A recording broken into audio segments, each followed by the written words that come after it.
Jesteśmy w pozycji żaby. Cześć, mam na imię Milena, a dzisiaj wejdziemy do pozycji żaby. Co robimy? Pewnie Cię zaskoczę. Rozwiewamy chustę. Ręka do środka, krawędź łapiemy, krawędź do krawędzi. Rozwiewamy. Drugi raz powtarzamy czynność. Ręka do środka, krawędź do krawędzi. Trzymujemy sobie złożenie.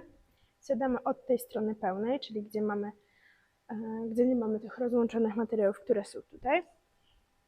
Przytrzymujemy złożenie, jest to bardzo ważne. Odsuwamy sobie pod tyłek, delikatnie wchodzimy. Nie musimy być tam bardzo głęboko, nawet lepiej, żebyśmy nie byli. Obie dłonie na krawędzie chusty, plecy do tyłu, kolana do góry, kolana od zewnątrz, plecy w tym czasie obniżamy do dołu. Jedna stopa zaplątuje o chustę, później zaplątuje druga. Rękami ostrożnie puszczamy się i jesteśmy w pozycji żaby.